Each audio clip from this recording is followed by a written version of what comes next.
Hello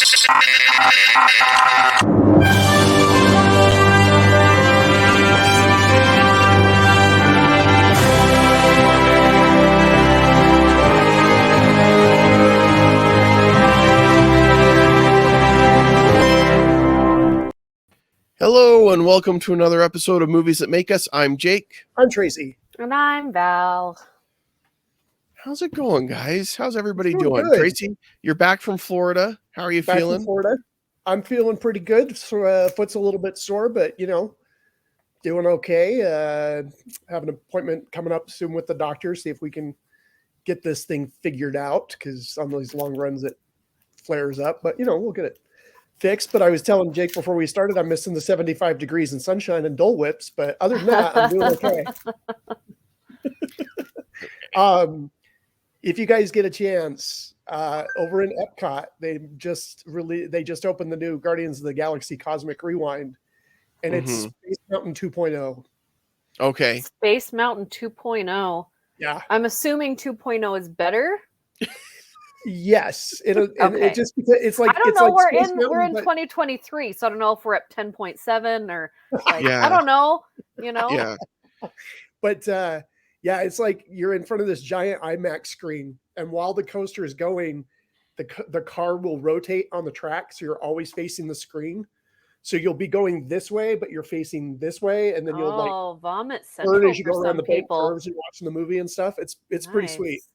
Yeah, this sounds like one that I will try at least once if I'm there, and hope I'm not going to get sick on it.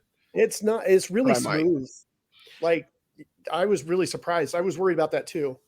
Okay. I don't do well with rides that go in circles or simulate going in circles. It's just kind of a gradual as you're like moving along in front of the screen. Like as you turn, it just slightly turns you so you can keep seeing it. But yeah, it's not bad. Yeah.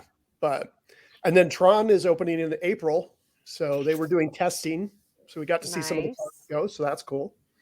Yeah, I know they were doing testing.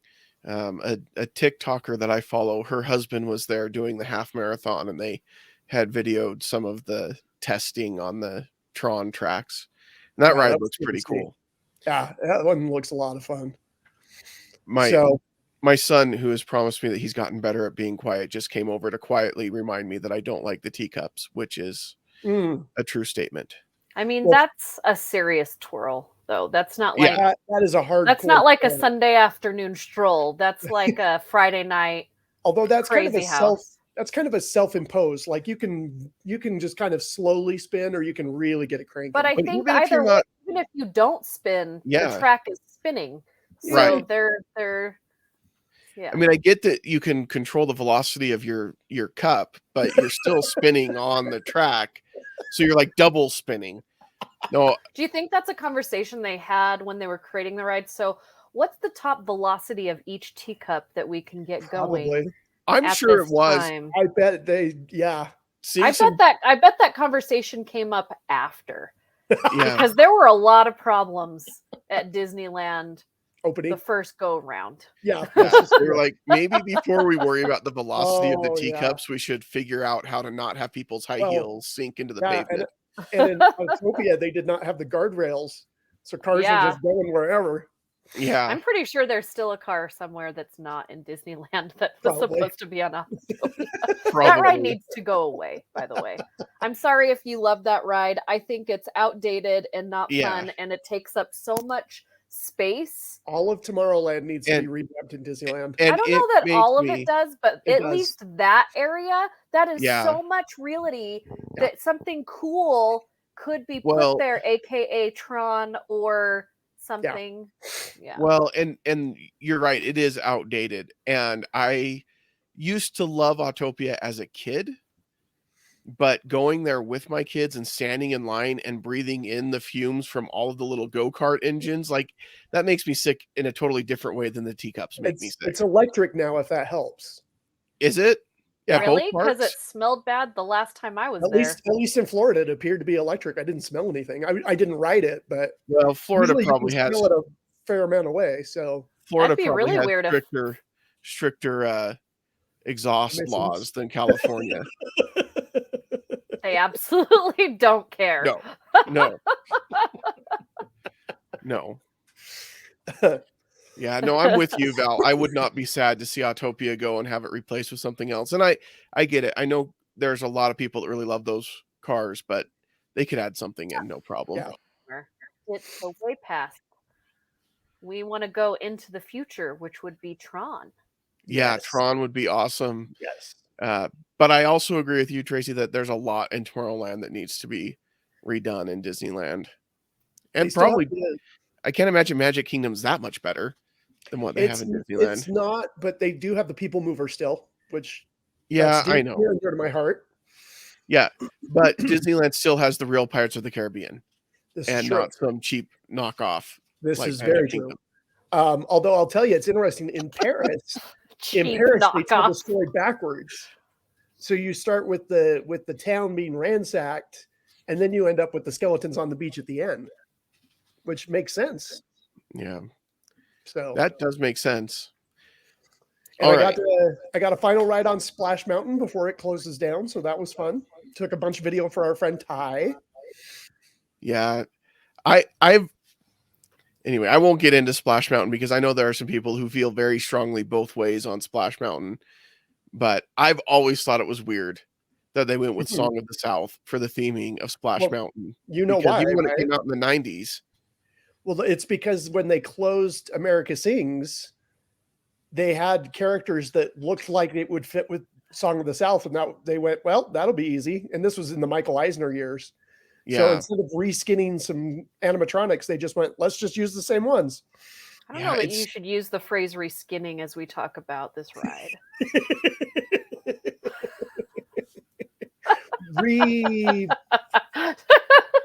Modeling.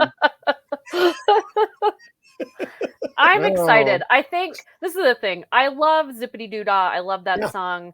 I understand where it comes from. There are some people on both sides of the fence that love and or hate it for whatever reasons, and we won't get into it. But I just love the idea of Walt Disney said the park is never going to be finished. So if you keep everything the same, you are not following along with his vision for the park. And when they bought Disneyland, they didn't know it was going to be so big, and they didn't think about buying more land around it, unlike Florida. So they can't really add on anymore without changing things. So I'm excited to see, because I love Princess and the Frog. Well, and they're not changing the ride like as the attraction goes. They are changing the story in which you get to experience as you go through. So it's not like they're tearing it down. It's very much like the Tower of Terror, which I love. But I also think, okay, there's a new thing out there that we can experience, and I think every 35 years, like these rides should change to different stories, because there's different stories being told. So and the effects teams are so much better now, and it's kind of funny because you can tell the last couple of years, having been there the last couple of years, that they kind of knew that the update was going to happen, and so they have not spent any money or time on the rehab, keeping it up. So there's like a lot of lights burned out, and a bunch of the animatronics weren't working, and you could tell that they were like, weird. I don't love we're just going to let that happen until we get the new one. I don't love that, because that's I don't not either, Disney that I know. But there are those rides that we're always going to have. We're always going to have Peter Pan, even though they upgraded that a little bit. We're always going to have Dumbo. The rocket ride that's right at the front of Tomorrowland, that's always going to be there. And I like that ride for little kids that can just ride a rocket. And then as you get into Tomorrowland, you can get a little bit more crazy with the rides, but there's always going to be some of the originals there, which I like. Yeah, like they're probably not going to get rid of the Matterhorn in Disneyland anytime soon. They need to. They revamped the cars a couple of years ago, and now it like gives you a chiropractic adjustment. It's the worst ride at Disneyland. I would rather ride Winnie the Pooh entire 3 days at Disneyland than have to ride Matterhorn. Matterhorn used to be pretty smooth, and now it's really bumpy. All right. We are obviously going to say hurtful things to each other, so let's move on. Hey, just like you really enjoyed Fabelmans, and you're happy that it won Best Dramatic Picture at the Golden Globes, the Globity Globs. That's what I call them. The Globity Globs. I like that. I don't agree with you. I thought it was cinematically good. It was on my top list, but I don't think it was Best Picture of the Year. You can like the Matterhorn, and I can think it's a steamy pile. Like, it's okay. We don't have to agree. Wow. Okay.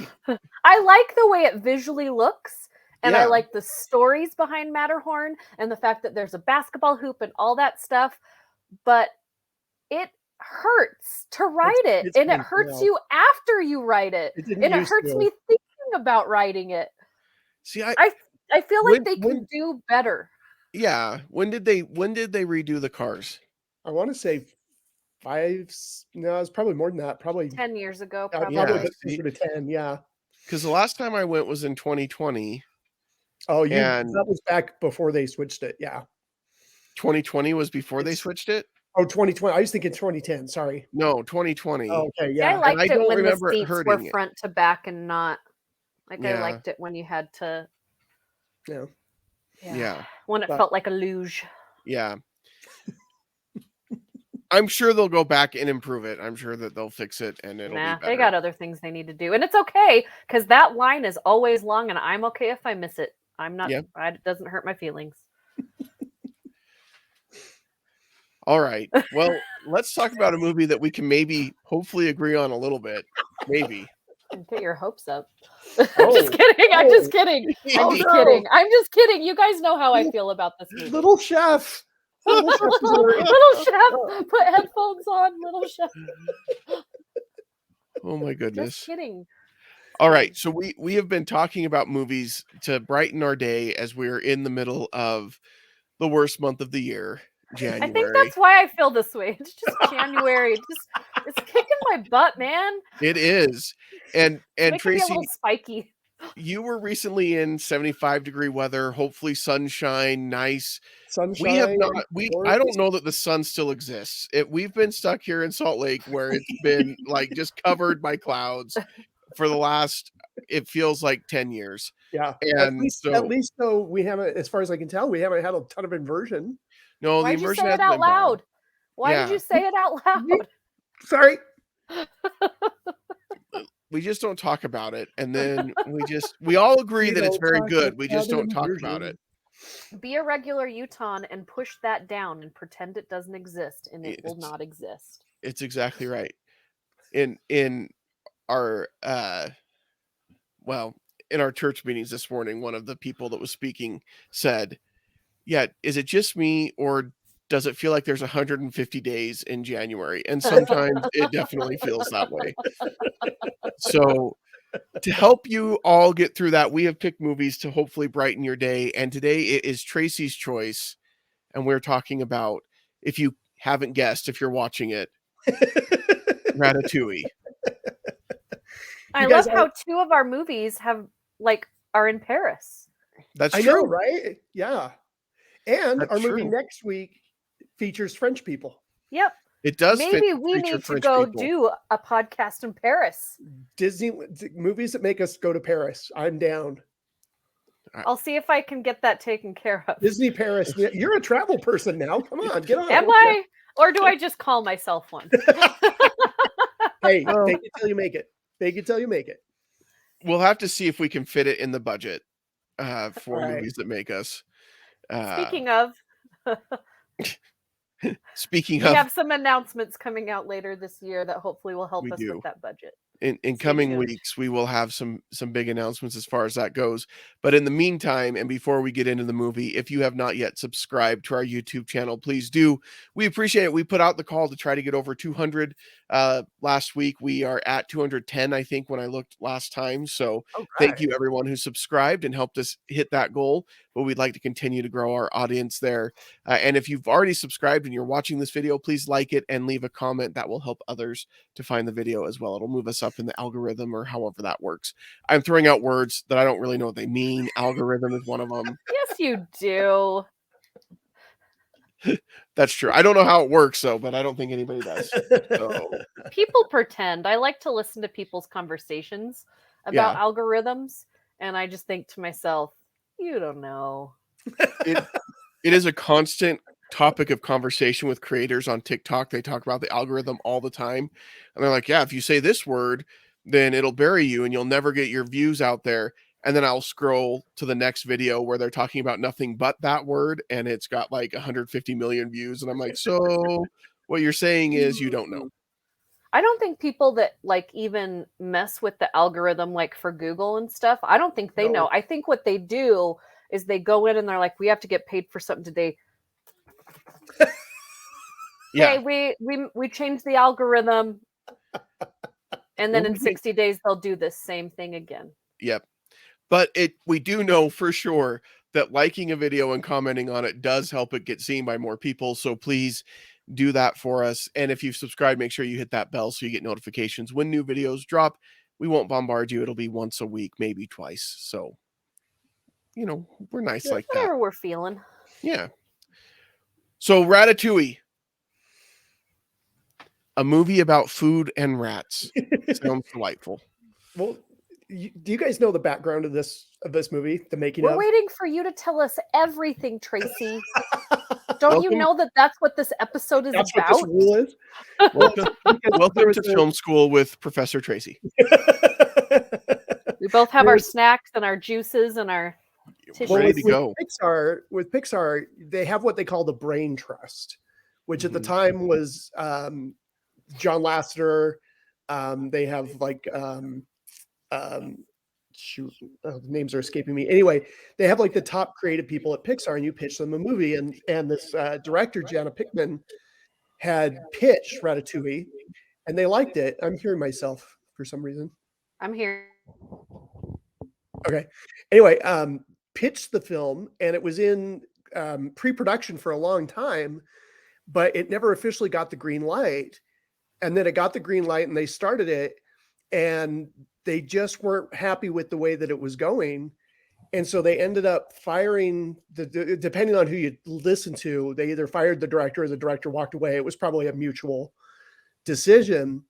And then they called Brad Bird in, and Brad Bird basically rewrote the script in a week, like threw almost everything out, rewrote the script, and then pulled all the animators and people together. And he said, I know you've been working on this for 1.5 years now. We have a movie coming out in less than 2 years. We have a firm deadline. We can't miss that deadline. So I need to ask you to like all pull in extra hours, but we need to make this work. And they did. And it's in my opinion, it's one of Pixar's best.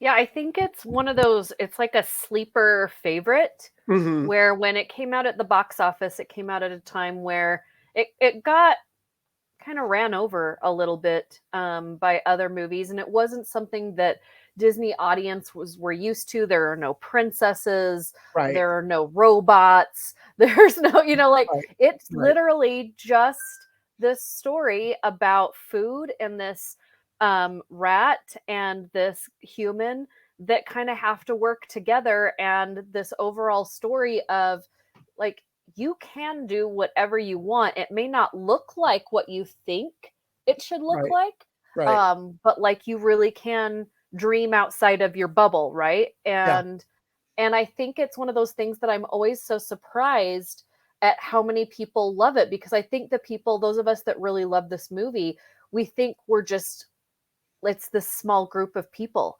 And then when I show up to Disneyland and everybody's got their little Remy on their shoulder, or like I bought a Ratatouille pin, one of the limited editions at D23, and I didn't buy any more because I was just thought, I'm really just the only fan, right? You're not reselling on eBay. And I go to the parks and everybody wants my Remy pin, and I'm not trading it. It's the only one I have. I can't get that again, right? So unless you got something really good, you're not getting that pin. And it just surprised me so much that everybody was looking for Ratatouille stuff. And it made me so happy. Yeah. It is interesting because I do feel like this is kind of in the midst of Pixar doing some of these movies that aren't the typical formula, like you guys mentioned. And to me, I always think the same thing. Like, nobody's really into those movies, yet those are the ones. Ratatouille is one, Up is another, where I feel like they've really stood the test of time. Yeah. And this was kind of the beginning of their perfect series. Like, they had so many good movies all right in a row. I mean, you had this, you had Up, Wall-E was the following year. You had Up. This was Pixar to me. This was Pixar at their bravest in this era. And they've been a little bit safe lately. And I'd like to see, hopefully Elemental brings them out of that a little bit. But I like to see, I'm a little worried about Inside Out 2, but it's being directed by the same director that did the first one. Who's now head of the studio. So, that one could be good. I love the fact that you have this story. It's such a bizarre thought to have rats, which are seen as these filthy, disease-ridden animals, and to create this story about them in a kitchen. And so it's like the total underdog story, right? And I love the theme about how greatness can come from anywhere and anybody can do anything that they want. You may not be the best at it, but if you want to do it, you can do it. And I felt that way a lot over the last weekend when I was doing my runs. It's like you see a lot of people like when you're walking to the staging area and you're walking to the corrals, like you can tell that there are like world-class athletes, right? And then there's a lot of people who are like me, who are bigger people, who are just there to follow their dreams and to do something different and to step out. And it's like, I may not be able to ever run a 6-minute mile, so I can't be great at this, but I can be good and get within a 16 and get past the balloon ladies and finish this race, And just that message is just so great. And I love the fact too, because a lot of people were initially turned off from the movie going, I don't want to see a movie about rats in a kitchen. And it's like, but they make such a conscious effort about, I stand upright because I don't want to walk. I don't want to cook and eat with my hands that have touched the ground, and then they're always constantly washing their hands. And I just think that's just so great. Although it is a little bit ironic that kind of one of the taglines, you get it from, is it Gusteau, the chef, and his book, Anyone Can Cook. And like we demonstrate that by showing that a rat can cook by controlling a person who actually cannot cook. Because Alfredo Linguini cannot cook. But I think it's because he was never taught. Like he has I think it's just like everyone can sing, but not everyone is good at singing. And I think that like what I love is that just because your father is like this world-renowned chef or a world-renowned musician or whatever, doesn't mean you're going to be good like he is at it, but what he is good is enabling someone else who is better than him to be good. And that's how they kind of circle the movie. But I do love how that's ironic, is that his son is the clumsiest like person in the kitchen. He has no clue whatsoever. Like his mom never taught him how to boil water. I don't know like what happened there.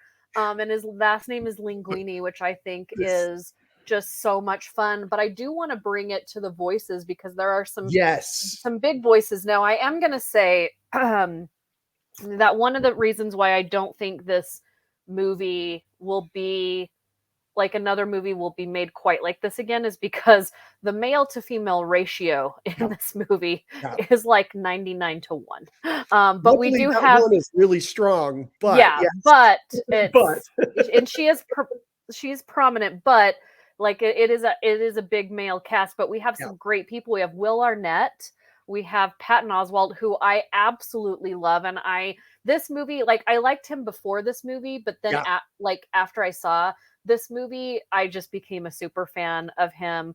And then you have Lou Romano, Peter O'Toole as Anton Ego, which I just thought was perfect casting. And I love the way that the character is so much like him, Brad Garrett, and then Janine Garofalo as Colette, and John Ratzenberger, of course. David Schwimmer is in there somewhere. I mean, just a lot of really great voices. And this is the thing I love about this movie is Will Arnett has one of the most distinct voices out there, right? Like we all hear him on Ford commercials. You see him on Lego Masters, Arrested Development, even Reese's Peanut Butter Cup commercials. It's like, that's Will Arnett. You don't really notice as much. Like there's just a hint of Will Arnett there, but like everybody in this cast, they become this character. And I get so frustrated. They're voice actors. Right. And I get so frustrated with some of the other studios and that will cast somebody just because they're a name in order to sell the movie instead of having it be the right voice for that character, and oftentimes in those movies, they're not promoting the movie or the story. They're promoting, here's a list of all the voice actors. Yeah. And in this one, like you've got 2 animators doing vocals in this movie and they didn't get replaced because they were just so good at it. You've got Pete Sohn, who plays Remy's brother, Emil, which is, and he is, if you don't know, he's been a Pixar animator since the beginning. He's actually directed The Good Dinosaur and is directing Elemental that comes out next year. Russell from Up is based on him. Yeah. They like caricatured him and made him Russell. And the funny thing is with him is like, if you listen to him speak, he's a very fast talker. And so Brad Bird was like, okay, slow it down. Yeah. Slow it down. And then he made him have food in his mouth for every line because Emil's constantly eating. And so he like made him slow down and put food in his mouth in order to get the voice right.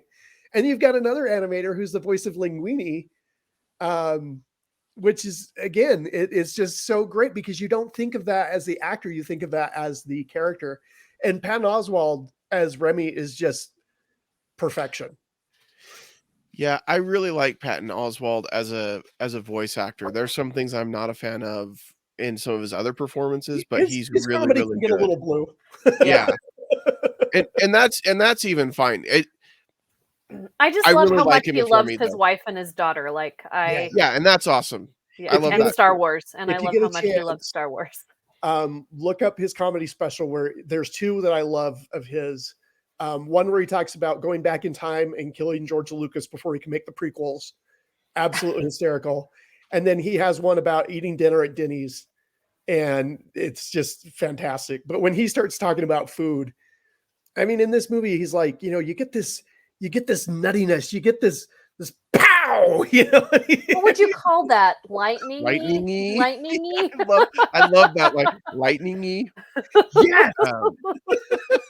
We got to do it again. Nope, that's a bad idea. Well, but, and I love so. Oh, go ahead. Oh, I was just gonna say the other thing they think is so great about this movie is what they had to do for the animation side of it. So when they were making the kitchen, and the computer wants to make straight lines, and then when they went to Paris, I got to work at Pixar just for some of their trips that they take for inspiration. Like they took a trip to Paris for a week, did nothing but ride buses and motorcycles around the city of Paris and eat at 7 of the finest restaurants in Paris. And I'm like, yeah, that doesn't suck. Anyway, they talked to the chefs and they said that they noticed that like the floors were kind of uneven in a lot of the kitchens. And the chefs were like, well, from all these years of dropping hot liquids and having people walk on it. And so they like had to teach the computer to make the floors slightly uneven. And if you watch it and if you know about it and you're watching it, you'll see that they don't quite line up. They don't quite match. And there's some tiles that are up a little bit higher. When they put the night scenes in Paris, Paris has a lot of gray to it. A lot of the buildings are gray. And when they would put black into the scene, the computer wants to make like pure black at the time. It just wanted to put just solid black in there. And so then they had to go in and put in blues and purples and reds in order to kind of lighten it and give it kind of that painterly quality, especially in the scene where he's trapped Remy in the bottle and he's going to dump him into the river, and the fog is there and the lights are diffused from the fog. It's just such a beautiful, like, you can take stills from this movie and hang it up on a wall. It's just absolutely, the animation is stunning. It really is. And that blew me away as I was watching it again in preparation for this episode, because the movie came out in 2007. Yeah. I mean, we're talking 15, 16 years ago now that it's come out. 16. And like, it's one of those movies that as you're watching it, you're like, animation's not going to get better than this. It's just the textures, the looks, the lighting, all of that. It just looks amazing. When he comes up, well, first of all, the scene where he's going up through the holes in the wall and everything, and there's all the different scenes from Paris as he's going up there, and then he gets to the roof and he looks out and it's Paris, and he's like, we've been in Paris. I've been under Paris this whole time. That is a stunning scene. I mean, it's just amazing. And that's incredible considering how many years ago it was. This is why Pixar developed that reputation for just being the best in the business as far as animation goes. Yeah. And it still holds up. A lot of animated movies, 16 years later, you look at it and you go, oh, that doesn't look so good now. And this still holds up. It's absolutely phenomenal. Yeah, it doesn't seem like it was made that long ago. And I think there are still people that are just discovering it today with their kids or grandkids or just on their own. It's okay to watch cartoons by yourself and as an adult. Absolutely. I do it all the time. We're giving you permission if you needed it. But it's just a lot of fun. And it does feel like more of a mature cartoon, just in the fact that, there are some there's some slapstick comedy, but it is kind of adult characters. But I do think that it's fun enough that kids will love it, and it moves quickly enough, but it also is very grounded at the same time that adults don't feel like they have to sit through this kids movie. It's just the magic that you don't see very often, in that, even with like Inside Out, there are moments where I loved watching it with my daughter, but that feels very much like a kids animated movie that I don't know that I need to watch a ton of times. But this one is one of those that it doesn't feel annoying at all. It's just so much fun. It is a great ride, but also at the same time, it does have those great messages and really fun liners and like things that you'll remember. Every time I eat fruit and cheese and nuts together, I think I just close my eyes and I'm waiting for the music and the colors. And I just it makes you love food. Oh yeah, I love food. That's right. I love food so much. Thank you, Remy. Well, and it's funny too, because I watched The Menu followed by Ratatouille this weekend. Oh, so goodness. Well, that's a good little... That's a nice little combination. And when he's like... There's no death in Ratatouille. So. Taste. Yes. Yeah. But, or else. and speaking of rides, there is a ride in Epcot. It's Remy's adventure. And you ride in this little trackless car, and you get to experience the kitchen from the rat's point of view, and it's just adorable. But there's just something about this movie that just, the whole idea of just anybody can do it, and the physical comedy. Val, I want to go back to what you were talking about with Linguini. Like, that is hard to animate. Like, he's ducking underneath other waiters and he's spinning. And I was noticing too, the vocals on it is like perfect, because it'll be like, whoa, and then he'll like have this little giggle, yeah. But then it turns out that he's great on roller skates, which is just really funny. And then they bring that character to life in a different universe in Everything Everywhere All at Once. Yes. Which to me, just like, they pay homage to this character, but of course they make it a little more hokey, but so much fun. But they had to get a literal dancer to play a character like Linguini so that he can be that animated, in real life, flexible character. But to me, I was just thought, they could have picked any animated movie that meant anything to anyone, but they picked that because, one, it is very odd. Thinking of a rat in a hat, like making a human move like a puppet, like it's weird, it man. Work. It's it weird. shouldn't work. No. Well, and I think you guys have kind of hit on this being so entertaining, and I think there's just a lot of complexity to this movie. Yeah. Like, on the surface, it is the story about a rat who likes to cook, and anyone can cook, and he helps this guy who can't cook, and they work together and save this restaurant. But then there's Remy's story about how he doesn't fit in with his colony, and how Yeah. he's so different from everybody, and him finding his place. And then there's Alfredo's story, and then there's now I Dad's feel really forbidden. bad. The lady, what is her name? Colette. Colette. There's Colette's story, and all of these stories are going on at the same time, and they all meet in the middle, right, in the climax. But at the same time, they're all their own individual story. It's just a story that has a lot of layers. It's like an onion and an ogre in that way. It just has a lot of layers. Well, and I love how Ego is even this character that he thinks he has to act how everyone right perceives him to be, and his name is Ego, and he's very much like the guy from Chef, in that his persona is everybody just thinks that he's out to get everyone. He loves food just as much as the next person, and by the end of the movie, he's willing to give all of that up and put money into this restaurant because he knows it's going to be good food and it's the right thing to do. That scene with him when he eats the ratatouille is my favorite shot in the movie, because it is so simple but yet so poignant. Because who among us hasn't had something which reminds you, and you're immediately placed back in time, and you know exactly where you were and exactly what the weather was like, or what the atmosphere was like, and what you were wearing and what the smells were, and you're just instantly transported back there. And he's just this little kid who hurt his knee, and his mom makes him ratatouille, and it just is this hearty, warming dish that makes him feel better.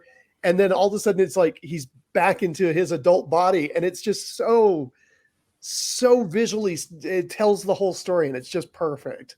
Well, what's amazing, and that's, to me, that's a great example, because you could make a whole movie about Ego and how he went from being that little boy who loved his mom's ratatouille to this world-renowned critic who is super snooty, and how did he go from that point to that point? And that would be an interesting story, and you feel like that story is fleshed out and written and out there somewhere, and that adds to the realism of these characters, because you feel like each of them has a story. Like, I want to know the sous chef. I want to know what he was in prison for, because we never learn. He gives all these different reasons, but obviously he's had an interesting life. And I honestly think he was never in prison. I think that is a rumor that was started, and he's like, this is working for me. I'm going to let it ride. I'm going to let it ride. Yeah. And that could be. This to me too is one of Pixar's best scores. Michael Giacchino, I can't ever pronounce his name. Anyway, Michael G. This score is so good. Like when Remy's trapped, Remy's under the table, and he's trying to get ready to get his getaway, and there's just kind of this quiet tension in the music, and then he starts to leave, and the music starts to pick up, and then he stops, and the chef appears to him and says, "You know how to fix it," and so he's like, throws something in, and the music kind of sprinkles. But then as he starts to build the soup, the music becomes this very jazz part, because all these pieces are coming together. And so you start getting, and it's timed so beautifully. He runs by and throws in some onions, and you get the little bit of music, and then he starts throwing in more stuff and pouring in the cream, and the music just builds and builds. And there's different instruments that are playing together all at the same time in this very upbeat, jazzy, happy score. And it's just, when I used to teach film, I would show that scene when I would talk about music and sound and how you build that to create a scene. And it's just delightful. Yeah. I've decided, as we've gone, we had this, and we had Mrs. Harris Goes to Paris. And when I'm doing our social media on Mondays, I look for music from the movie to go on our stories. And I've just decided that upbeat kind of French music really brightens my day. And I just had no idea that was the case until these last couple of weeks, as I've been doing. Which is funny, because French people, they don't care. I know that you're happy or not. They're just like living their best lives. They already know their music's the best. They already know their food is the best. I guess they're like, why? When you reach the pinnacle like that, it's like, what's the point? Nothing's gonna get better than this, right? No, I agree. Like, it's fun and whimsical, Jake, and I think like I'm right there with you. It's one of those things that like, it's so good because you almost don't notice it because it fits so well.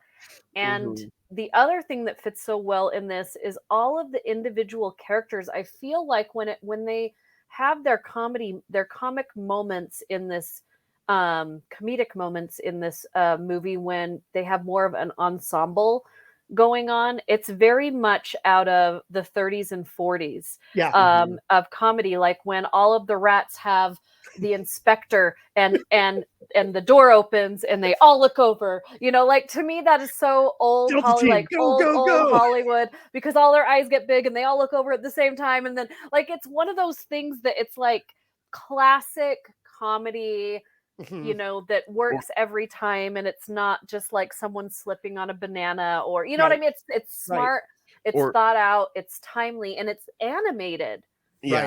Or every time the one chef catches Alfredo with Remy, and he's like, he catches him as a glimpse, and then he comes back, he's like, oh, I'm gonna get my car keys, or whatever. And it is very well timed, and that's got to be hard to do. I mean, that's hard to do like in real life. It's got to be hard to do that in animation and get it as well timed as they do. The shot that I love, Val, speaking of the group, and this shot makes me laugh every single time. It's when Remy is making them wash their hands and he puts them into the dishwasher, and the dishwasher thing pops up and they're all like steamed out. And it just like moves. Well, I just love that whole scene altogether because everybody has a job and it's quick. Like, you're here, they all grab it, go. You're here, go. And then jab and stick. Yeah. It reminds me in some ways of like another movie we've talked about, The Muppets Take Manhattan, when all the characters are in the kitchen, and Rizzo the Rat's doing the butter in the pan, but it's like skates. Yes. It's that type of thing, but it's just, You mentioned Gusteau, the ghost of Gusteau, and I've decided that guy's kind of a little jerk, because most of the time he's like, oh, do this, and he gets Remy to get into trouble, and then whenever Remy gets into trouble, he's like, I don't know, I'm just a figment of your imagination, like, I'm not real. This is all your fault. Remy's a jerk because it's Remy's. I know, but like in those moments, like, oh no, do this, I'm inspiring you, and then when he gets in, oh, I don't know, I'm just a figment of your imagination, you're on your own here. I'm just Worst your conscience ever. You're the one that got yourself into this. You can get yourself out. and I love the little caricatures that they did for the frozen food, because that's that's so true. When he has the frozen burrito line, and he's got the chicken line, and he's got I can't even remember. There was a Chinese line, and it was like Chinesey made easy or something like that. And it was, oh my gosh, it was so bad. And the corn dog, which was literally a dog dressed up as a cob of corn. And I got to say, Brad Bird, I really like his work.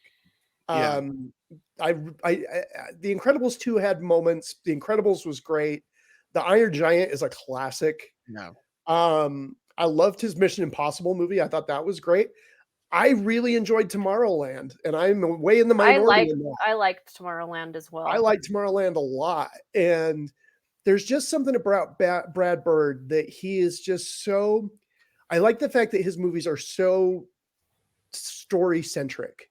Like, you care about these characters, you really care for Remy. You feel for him. You feel for the dad. When the scene where Linguini catches him in the jar and they're at the river, and he's like, I'm talking to a rat. And then he looks at Remy, and the animation is so delightful because he's like, wait a minute, can you understand me? And Remy's like scared and hunched down. He's like, yeah. And then he's like, I can't cook, can I? And he's like, he's like, but you can. He's like, well, a little bit, and just that the animation of that whole scene is just so beautiful. Yeah. That scene is great. And then when he does let Remy out and he runs away and just the look on Alfredo's face, and it was totally just a, well, that's about right. That's how That's the love way. works for me. Yeah. And you just feel in that moment, like that is just the amazing thing that Pixar can do in telling these stories, because they do such a great job with the facial expressions and with the body language and everything to visually tell the story that they're telling. And I mean, in that moment, you just feel so bad for Alfredo Yeah. Linguini. Well, and it's interesting too, because Remy is like always thinking he's in control, right? Even when he's in the old woman's house and she's trying to kill the mice with a shotgun. It's just, wow, but he still is like in control. But when he's in that jar and he's facing imminent death, like he's just this scared little bundle of fur, and you're like, your heart breaks for him. And then you feel for Linguini when he's running away, and then he comes back, and then the next morning when he comes into the apartment, and I love the fact that is like the tiniest little apartment. Like you got to imagine that a kid who's like working as a garbage boy at the restaurant is not making enough to really have a nice place in Paris. So it's like this little closet that he lives in. And when he goes the next morning and he thinks that Remy left him and Remy's instead cooking him breakfast, I love that sequence. Yeah. All right. Well, Tracy, how are you going to grade it? I love this one. I think this and Up are my two favorite Pixars. This one is I don't know if I could choose between the two. I think it's one of Pixar's best. Like I said, I think the vocal work is sublime. The music is great. The animation is great. A+ on this one for me. Wow. Val, what about you? It's an A for me. I mean, it's just so fun. And again, it doesn't feel dated. You can keep going back. I mean, I've seen it at least a dozen times, and every time I see it, I see something that I didn't see before, because there are so many little details, because they know you're going to watch it over and over and over again, and that there's going to be something new every time. And I just really appreciate how smart it is and all the details. And again, like, voice acting is tremendous, and the comedy is so much fun. It's solid A. Yeah, it's an A for me too. I'm going to keep it rolling. I'm not going to try to buck the AAA. trend on this one. Yeah, this is AAA rated for sure. I agree with everything you guys have said. It is just, when they talk about movies that are entertaining for kids but also entertaining for adults, this is one that definitely is that. And I want Pixar to get back to doing that better again. Because I think this and Up and Wall-E are movies that are just so amazing, and that there's just nothing negative I could say about Ratatouille. So, or Raccoonini. yeah, that one was a little bit weird. Because in that one, the guy couldn't do anything without somebody controlling him. I saw So that she had to scene, get on there and pull his hair. And anyway, I hadn't heard anything about it. Like, I did not know that was going to be in there. And so when she's like Raccoonini, and then they show the raccoon and the hat, I was just laughing so hard. I'm like, oh my gosh. I think it's because there are so many things in that movie that you have to experience for the first time. So every time I tell someone to see it, I don't want to tell them like what's going on, except for just like the hot dog hands, like those hot dog fingers. Just watch out for it. You do have to warn people, I think, about that. And they'll know, you can warn them, but they don't even know until they see it. Yep. I'm just glad we don't live in the hot dog finger universe, because I don't think I could handle it. I mean, we wouldn't know any better. But those who bite their nails, they wouldn't bite their nails, because they would just chew on their fingertips. But then you get hot dog. All right, but does it grow back? Ratatouille is great. Hot dog hands, not so much. The Remy ride in Epcot is also an A for me. Go check that one out. It's 3D. It's a little car dark ride, but yet it's film screens and it's 3D, and it's just adorable. Yeah. And then get yourself a little wrap. It's one of those trackless ones, isn't it? Like Rise of the Resistance. Yeah, it's trackless. And then right outside of that, you can get yourself a crepe. You can go to the Chefs de France, which I went to for lunch. So Epcot Paris is quite nice. Go to Epcot, you're a world traveler. See, there you go. Yep. That's how it works. That's how it works. All right. We would love to hear what you think about Remy and Ratatouille. Let us know in the comments below. We'd love to hear from you. Tell us your favorite Pixar movie. There we go. We'll have you comment your favorite Pixar movie because we want to know what that is. In the meantime, you can follow us everywhere on social media. We are on Facebook, Instagram, Twitter. We would love to hear from you in any of those places as well. And we appreciate you listening. And until next time, we won't see you at the movies. Da, da, da, da, da, da, da, da.